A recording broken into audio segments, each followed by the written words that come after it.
Mikor itt volt a főút keresztül udvarhelyszék és háromszék között, Miklósvár fiúszék, vagy Bardóz fiúszék, Miklósvár anyaszék, mit tudom, édestestvérszék, akkor itt volt a fogadójuk. Olyan rosszul ment a fogadó, mint ma is az ilyen vállalkozások. Egyébként megjegyzem, hogy a kommunizmus 45 évet élt. A román kommunizmus. A román kapitalizmus már halódik 20 év után. Tehát ilyen halódó dolog van, krízisben voltak, és kitaláltak valamit.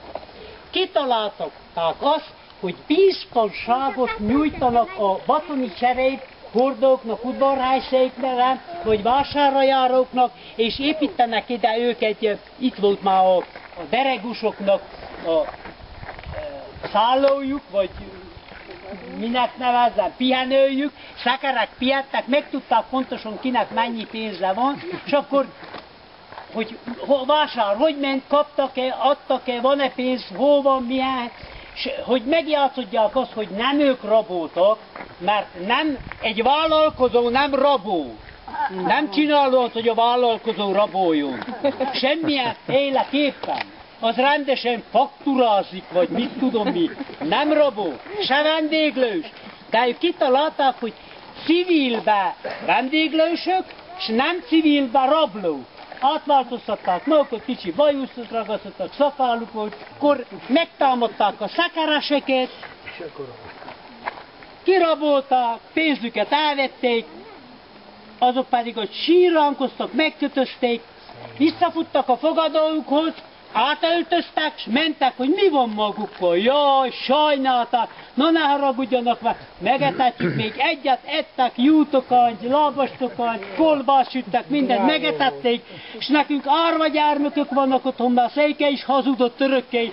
Nem volt senki, és azt mondta, 3 árvagyármök, mert az anyjuka tavaly meghalt repülő szerencsétlenségben. Mészgödörbe beleesett, mert a csíkúzó repülőt nézte. És adtak még annyi pénzt vissza, hogy menjenek haza szegény gyermekeknek. Miután kirabolták, nyugodtan mentek az emberek a maguk dolgára.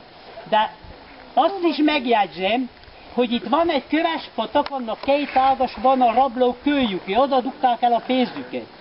Az oláfalusiak szeretettel jártak 30-40 sekérrel egy karaván, onnan hozták a batoni cserepet. Az volt a legjobb a cserép a mi vidékünkön, ott a hegyaljás, udvarhely vidékünkön.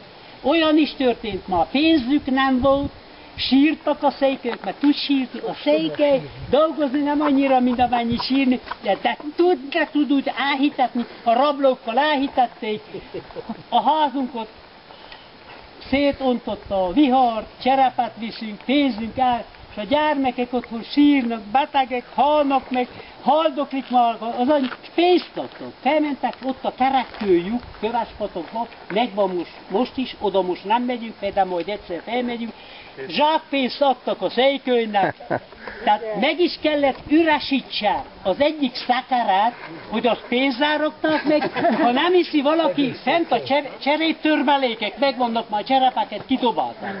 Az egyik szekér 20-ból vagy 30-ból pénzzel ment, a többi pedig cseréppel, mindenki jól járt, a rabló is, mert 2-szer annyit lopott azután, attól, akinek adott. De... Így, ezek a mesék így. Ez a jó üzlet. Ez a pengős világban volt, ugye, amikor... Ez a rajtáros a garasos időben volt, amikor nem ért egy vár, csak egy fagarost. Ja, és onnan jön a fagaros. Onnan jön a fagaros. Na akkor eddig megpihentünk, nekem már átforrósodott úgy, hogy dusztolódik, mint az